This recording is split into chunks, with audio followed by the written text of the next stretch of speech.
it's hit and miss and that's what's going on? It'll usually start a little bit right. If I stuck a stake in the ground, it'd be just a little bit right of that, and usually come back a little bit left, but not always. Okay, so you're okay. You have a good start line. It starts right every single time. Yes. Yeah, I have a good start line. Okay.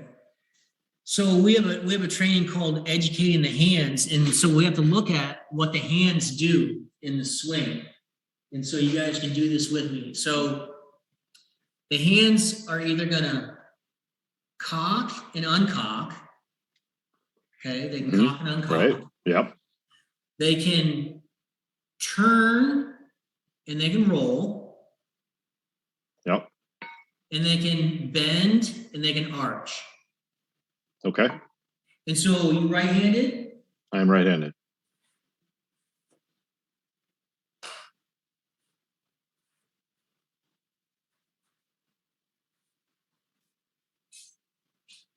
So when we look at the cocking motion, I'm going to cock here, and this bends the left wrist.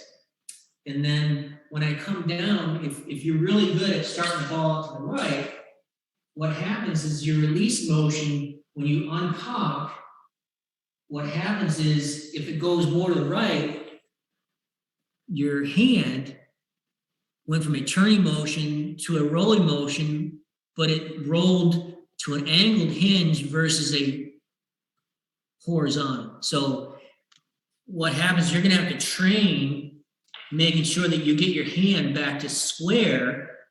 Okay, back to square. And if I'm a little short of it, it's gonna stay out right.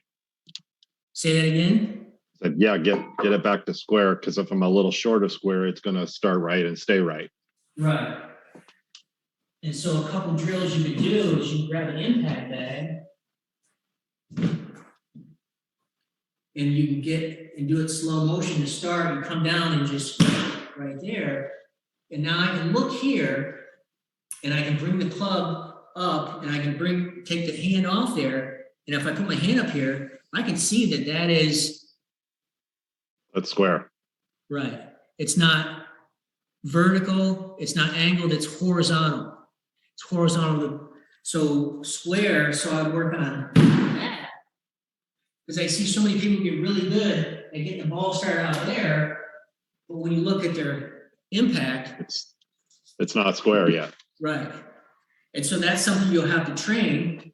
And what happens is sometimes you're like, well, you overdo it, and then all of a sudden now it's past, you overrolled it, now that's closed down.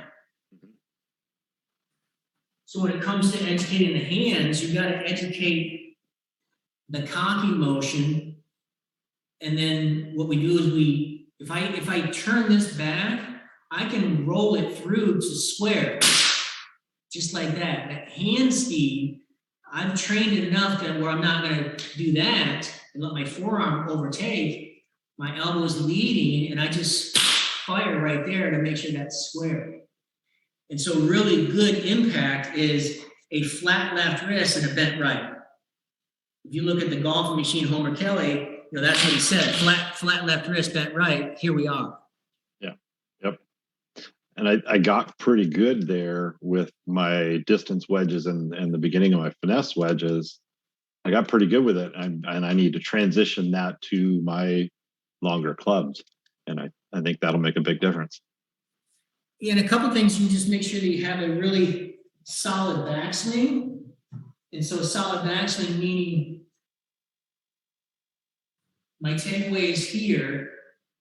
I have a vertical hinge, finish my turn. Now my hands have plenty of room to come from the inside to get the ball started right. You have sounds like you have a really good skill at doing that. So the next piece is just the release pattern.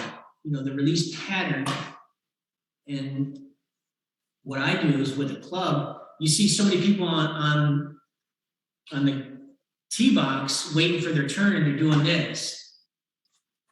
Well, that just broke down here. What you want to do in the tee box is this.